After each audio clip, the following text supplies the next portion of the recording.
Middlesbrough were just a point above the relegation zone in the Championship when Michael Carrick was appointed in October. The decision to appoint Carrick was certainly a risk.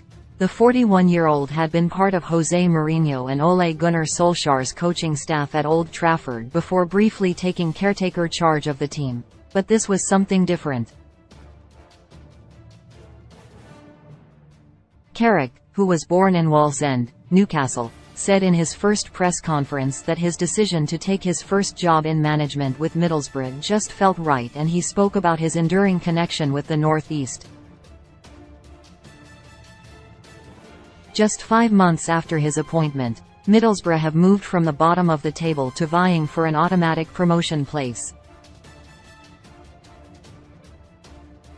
They sit third in the Championship, and Carrick has emphatically delivered on the touchline. Carrick was born in the North East, but Manchester is also his home, and the Manchester Evening News sat down with Craig Johns, Middlesbrough reporter at Teesside Live, to get insight into his successful first taste of management.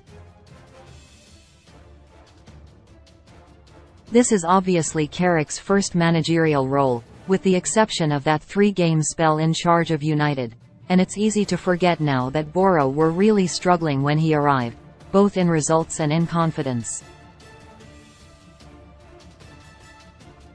Realistically, I think you'd have asked anybody at the club, or indeed supporters back then, what was expected of him.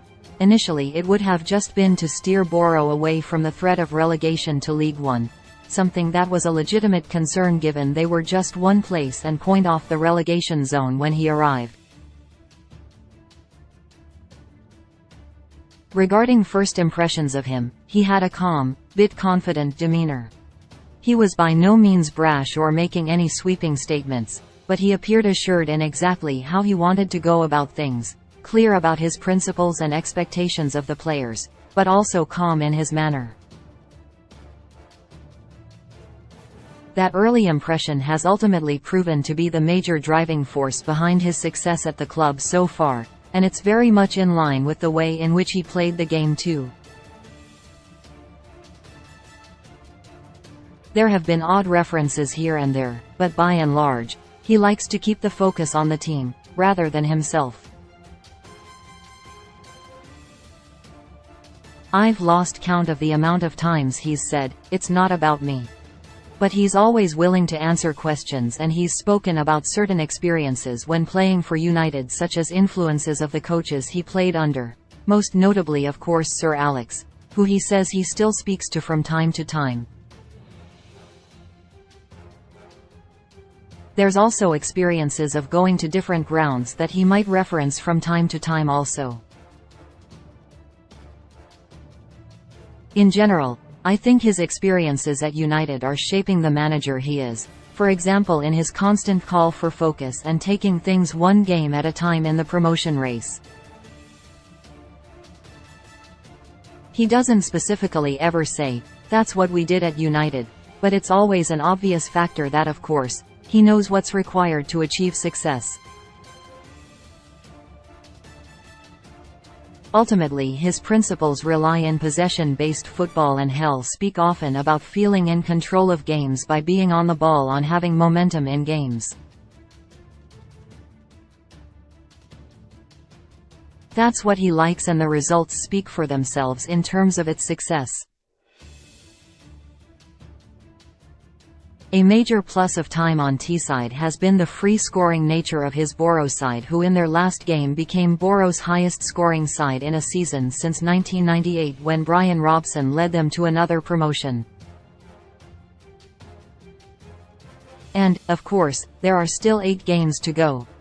It's all about a really fluid attack in which 4 forward players are so flexible and ultimately drag defenders around with their movement.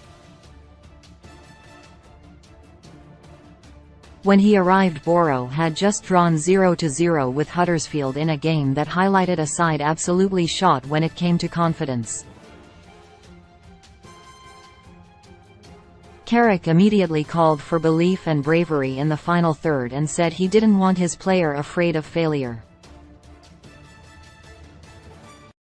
We now see that bearing fruit as Boros attacking players rarely struggle to break sides down.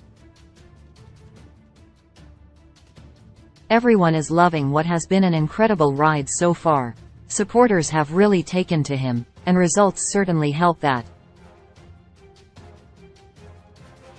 I think many would agree that is some of the best football seen at the club for a very long time. There's just a real sense of enjoyment about coming to watch their team from supporters.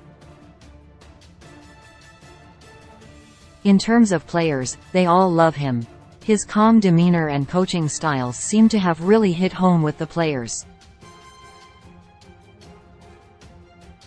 I spoke to Kowloon Boyd-Muntz recently and he left in January having not played enough games, but he spoke about how positive the atmosphere around the club was, how down-to-earth and easy to talk to Carrick was, and how incredibly easy to understand his coaching was.